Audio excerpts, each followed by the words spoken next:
There was a time when America celebrated successes together, when we came out with our kids on the streets and parades, waving our flags and teaching our children the importance of patriotism.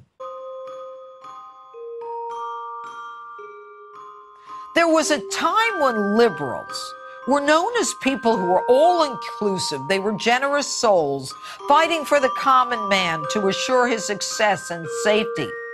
But now, they're not interested in success. No, they're just angry. In fact, they're furious.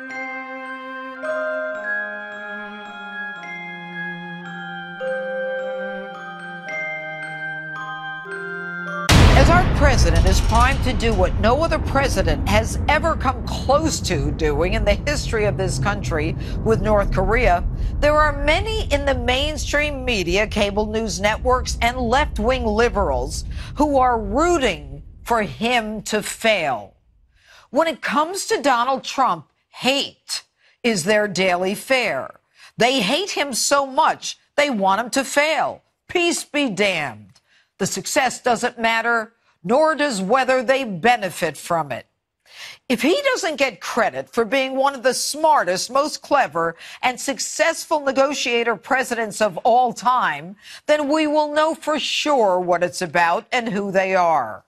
They're not just haters, and this is about more than just politics.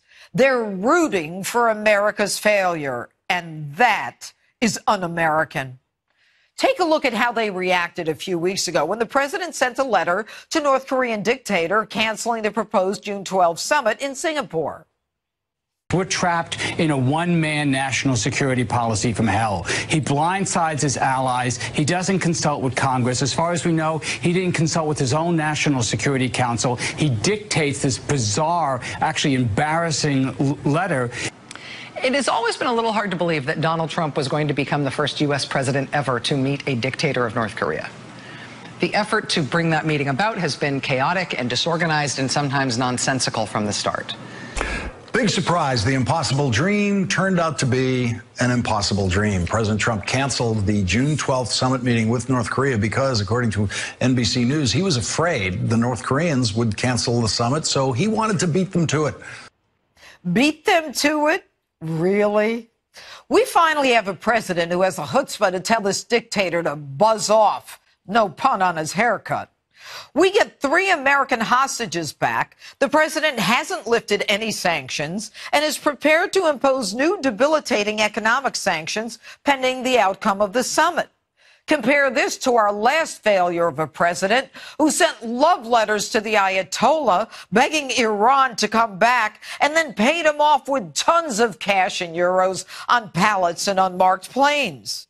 And how does dictator Kim Jong-un react to the strength the president showed by pulling out of the summit?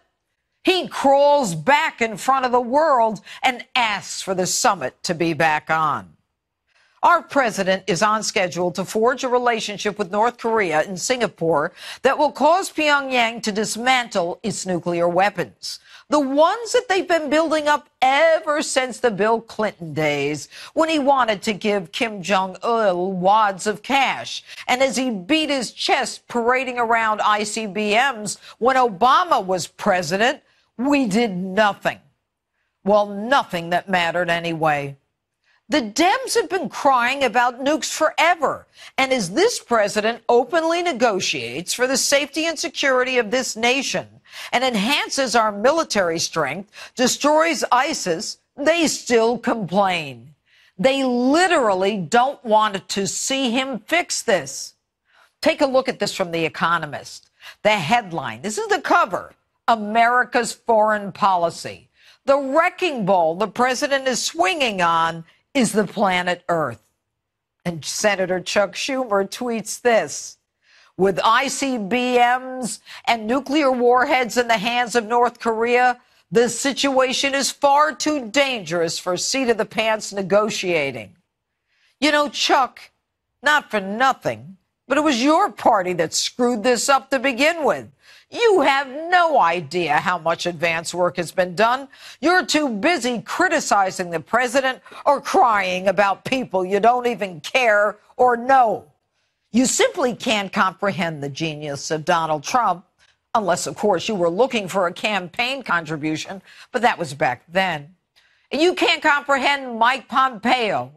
Our president has no fear.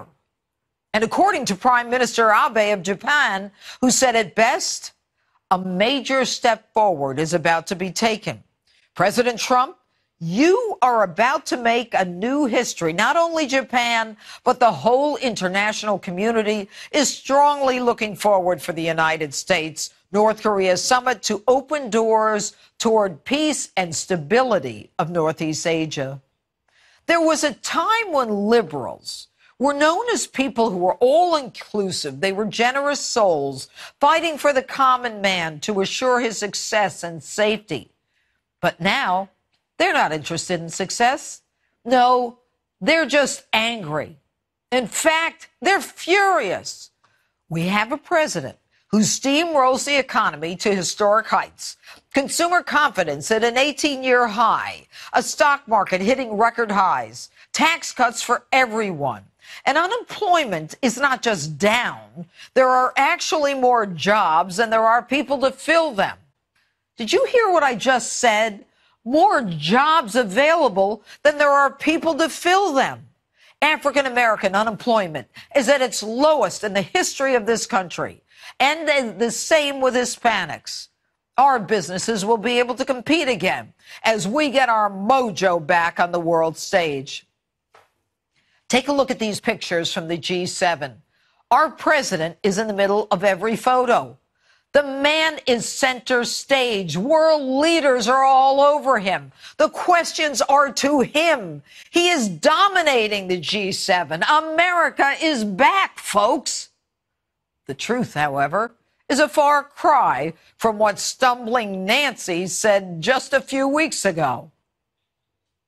But this takes preparation. This takes knowledge. This takes judgment. And clearly, it takes preparation, which the president didn't make. It's clear he didn't know what he was getting into. Sweetheart, as the president said himself, he's been preparing for this his whole life. And not prepared? You can't begin to comprehend the success and the benefits we will reap from the meeting that we've been waiting a lifetime for. There was a time when America celebrated successes together, when we came out with our kids on the streets and parades, waving our flags and teaching our children the importance of patriotism. Donald Trump is bringing America back in front of our eyes, and it's time for the un-American haters to get on board. Did you hear what I just said?